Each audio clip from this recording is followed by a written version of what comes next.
What's up, guys? I got an awesome question today from a young guy. He's 20 years old, and he said, what do I do? I'm 20 years old, my life is boring, and I don't have a girlfriend.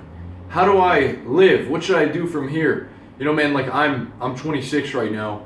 I'm still trying to find my way in life. I'm still trying to make every day count and just live the best life, so I don't have any regrets. But I think we can look at the coming of manhood in these three acts. And these are known from civilizations, tribes, prehistoric tribes, and how they sort of initiated manhood from a boy that goes through this transition and becomes a man and becomes a part of something and finds his destiny.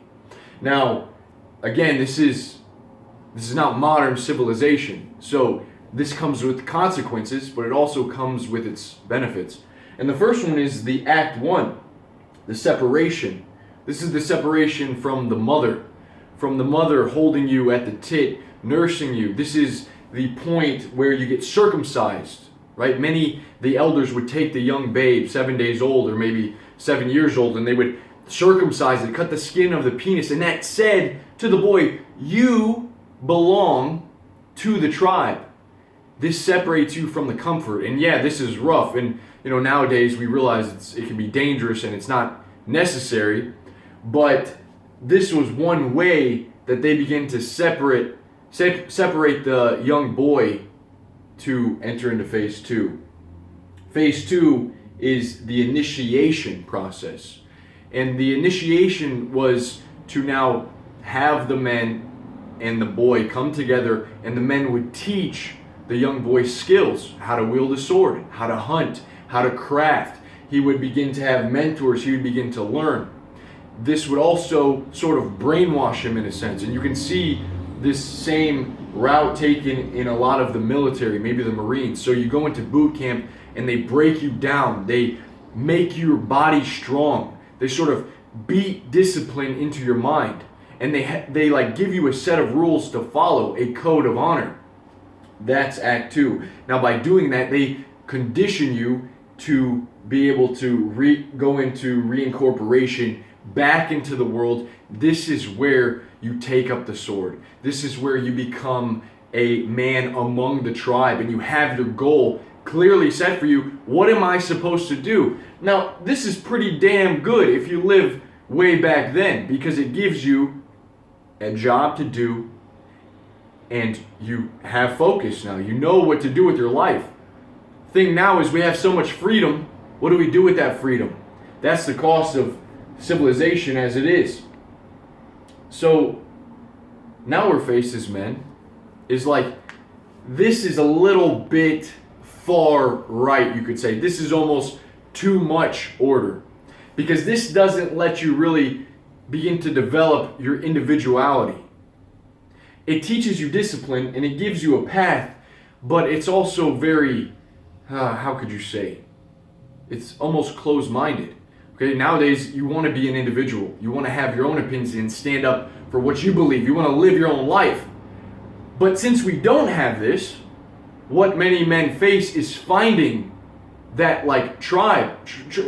We've never been through the separation, the initiation, the reincorporation.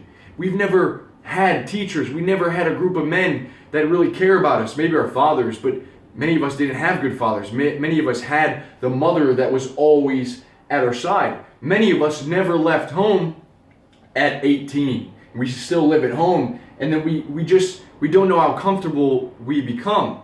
And so there's benefits to this. But guys, what I would say, if you're young and struggling to find your way, it's like you want to teach yourself discipline. You want to find like something that like developing a morning routine has been so beneficial for me. And when I'm not doing that, I realize like I'm falling off the track. But this gives you structure to your life, and you can begin to create structure and order in your life. If that's cleaning up your room, if that's waking up at the same time every day, going to the gym, getting your body and mind in order. And as we go from there, look at how we search for a tribe so often in our life. Like for me, when I was 18 years old, I discovered the MISC. MISC is a bodybuilding subform. And this was a bunch of guys my age and older that would come together on the internet and they would talk to each other about different topics: women, food, fitness, finances. And so from there, there's a lot of negativity and bullshit, but there was a lot of like eye-opening stuff. It was like, wow, finally, because so at this time, again, like I didn't have many people, so I turned to that group online, and it helped me. It helped motivate me. It helped inspire me. That's what the Monk Mode group is, the Monk Mode Facebook group. It's like this group of men. They're all trying to find like what they're supposed to do in life, trying to get their shit together, and it's good. But you'll notice that when you have this like community that has access to a mass amount of people, you often get us versus them. You get the vegans versus the ketogenic dieters. You get the calisthenics versus the bodybuilding, and so on, right and left. So as you're always defending your opinions, it can actually transfer to making you sort of tough or like hard skin. And it's not always good to be that hard warrior skin, because then you're always like erect and you're too stiff. Life's meant to be enjoyed. You got to be playful. Being playful is like very charismatic. Look at some of those, The Rock, man, very playful. Comedians, it's like they're having fun. You're gonna die one day, You're gonna die one day, dude. So enjoy life, and people love that. When you smile, this is what I would say for you, man. It's okay to, get that online tribe, but start living your life. Start going out and taking out the headphones, go on a walk, and start thinking for yourself. A lot of times we just look at all these little quotes and all these little sayings, and we just live, we almost like don't even think deeply anymore for ourselves. So read a book and like go into the book and enjoy the book and think about it, and like wake up early and enjoy the morning and meditate and start living your life and go and approach real girls. That's why pornography is detrimental. It short circuits the reward pathway, so you don't have to do that. It's like you gotta get back into real life as much as possible, okay? As much as possible. Develop your social skills from this age forward, okay? I didn't have sex until I was 21, man.